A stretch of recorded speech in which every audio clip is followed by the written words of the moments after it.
Hi guys, today I'm going to be reviewing the Viltrox RB-V12 video light. It's an RGB light. It comes in this wonderful purple case.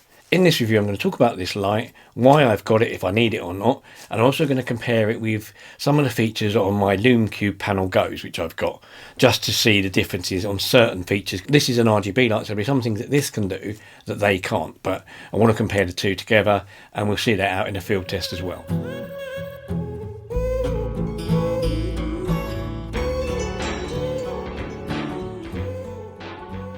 I've also got a couple of other bits I'm going to talk about as well to go along with the light, because there's a few other accessories and things I've wanted that will be useful with this. One of the things I've got is a piece of canvas. I've got actually two of these pieces of canvas from the works. These I'm using as bounce boards, so that actually bounces the light back onto me, which can also be useful for that. And I also bought, whilst I was at it on the charity shop online, a Calumet reflector. This is an outdoor reflector or indoor reflector, either. It's a travel one, as you can see. It's not very big. It's quite small there. It's got a silver side, but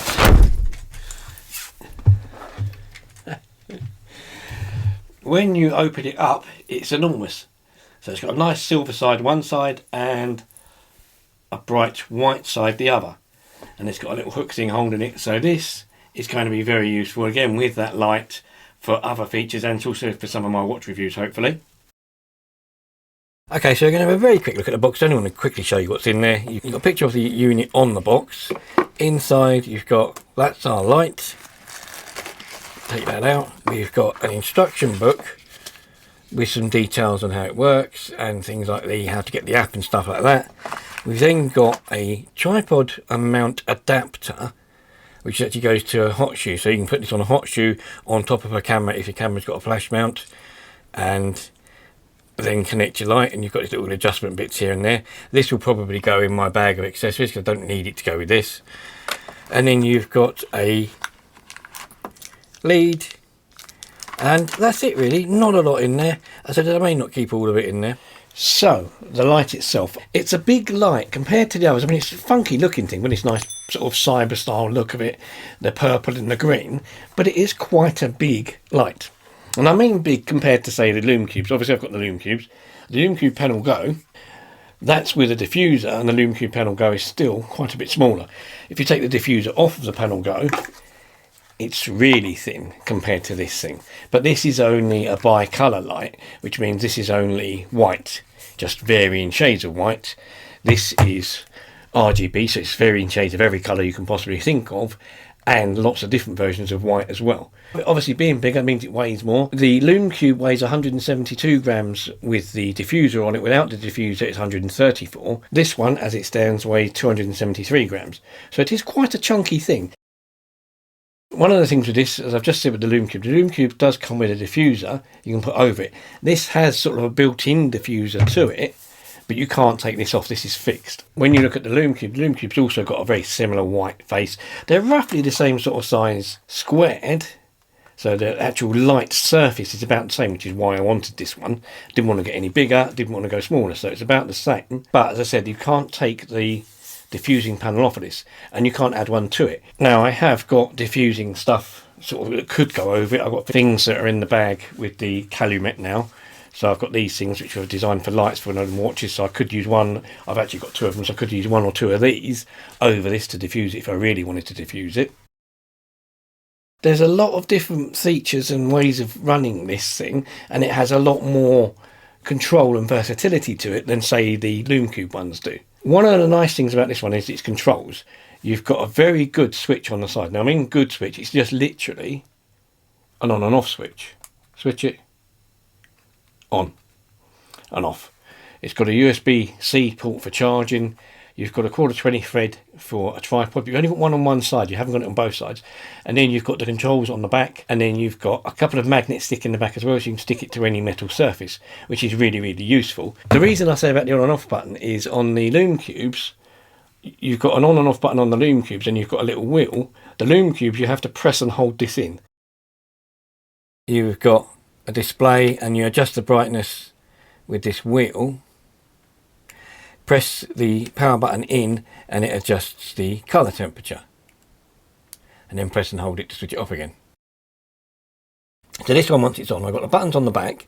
Buttons on the back control the mode, selection, and then the up and down increase. So at the moment I start off in standard white light. This will adjust the brightness up and down, or if I press this button it will move on to the colour temperature, and then I can change that to a different light. As you can see, at different colours. If I press the mode, the next one is the colour selection. So this is the 360 colour selection. Basically means I get every colour under the sun. It works off of the 360 degree colour wheel. So at the moment it's on purple. If I go around to 360, 360 switches back to 0. 0 and 360 is complete red.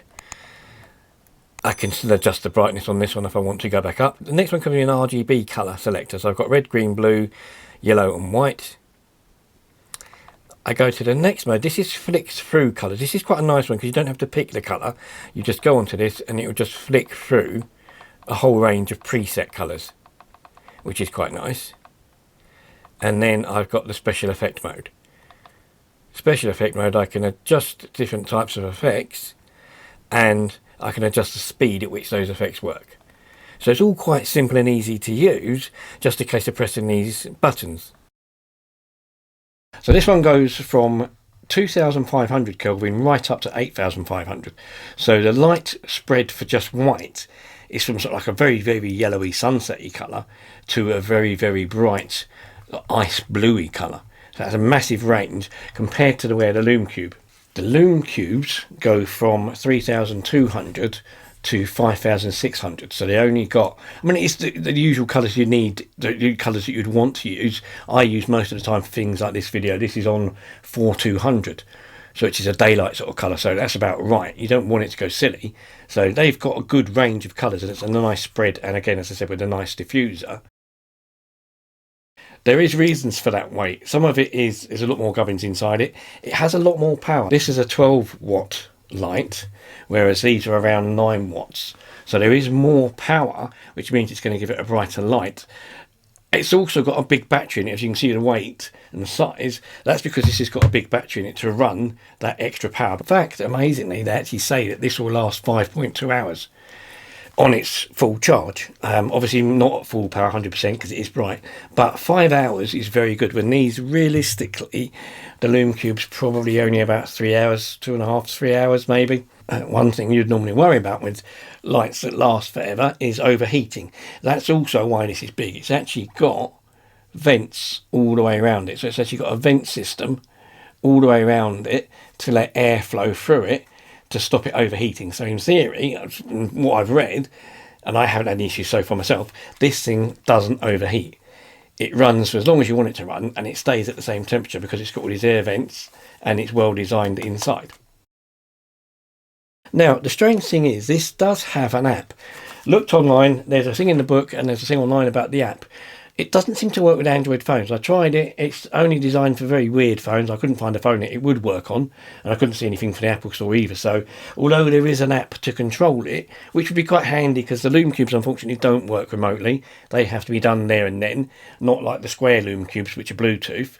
These ones just work off of the power button on the back. This one will work off an app, but I can't get the app to work. So to be honest with you, I don't think that's ever going to work. So I'm just going to use it from the controls on the back and the power button. So it was another purchase for me from AliExpress. You can buy other places. Amazon sell it. There's all sorts of people selling it at different prices. When I first looked at it, it was around the 100 quid mark. It then sort of came down 70, 80 quid. I think AliExpress were doing it for 30 something, which is why I ended up buying it on AliExpress. Because it was a good deal. Whether or not I'll use it as much, I didn't really need an RGB light. The RGB lights for me, I could have bought the lume cube one, the Panel Go Pro, or the Panel Go Pro 2 now, which is a really nice RGB light, again, which is a lot thinner than this, but it's a lot more expensive. It's like 200-300 quid. And I don't really need it when I'm only going to use a sort of maybe occasional photography with a bit of colour, maybe, as in not even guaranteed when, and I use it as a background light to light up my art behind me, which again, when I grow up and sort of, start behaving more like an adult and start going out looking for a girlfriend, maybe that art will change. So whether or not I'm going to have much use for it outside of here as just a background fill light, I don't know. But then that's what I want to go and try it outside for. So let's get it out on the road and see how it goes. Okay, so I've picked somewhere completely dark, completely out of the way. I mean, it is dark, dark, dark. So I fixed the camera at the settings it's on at the moment. I'm not going to change those, and we'll see what comes out like. So I'm currently lighting myself with the ring light running off of the cigarette lighter in the car via USB. This is the Viltrox. It's at 4200, which means all the LEDs are lit up, and it's at 50%, just to see how well it lights me up here and if it's clear enough. This is the Lume Cube Panel Go. It's at the same settings, 50%, 4200, to see how I look over here. All the lights that I'm testing are also on there full charge. So I've fully charged both the Viltrox and the Lume Cube lights. As you can see, this is 100% with the Lume Cube, and we're now going to test the same with the Viltrox. This is a Viltrox at 100% on 4200, the same as the Lume Cube was, exactly the same position and the same subject to light up. So this is both lights next to each other, both set to the same power output, pretty much the same really. And just for the sake of comparison, this is a Lume Cube. Now the colour temperature is different on this, which is why you see a blue tinge. But this, again, as always, seems that bit brighter. The Lume Cube's always brighter than anything else, but then they're more direct because they're a smaller beam. It's more portable and waterproof and Bluetooth as well, so there's a lot more features on the Lume Cube, but unfortunately you can't change the colour temperature on this. Obviously the big advantage of the Viltrox is it's a colour light, and I can have different colours on it, or I can have effects. And this is one of the effects. Apparently this effect is supposed to be like resemble a bonfire. As I suppose, you know, it flickers, I suppose, a bit like a fire, so maybe it would if it was in the background somewhere. So these pictures were taken mainly just as an example, so I'm sorry they're a little bit blurry. I wasn't really taking that much attention for that side of it. I'm very happy with the light though. It's done a great job. It's doing what it should do. It's a little bit on the heavy side, I must admit, but other than that, I think it's a really, really good tool. So yeah, I could definitely recommend it.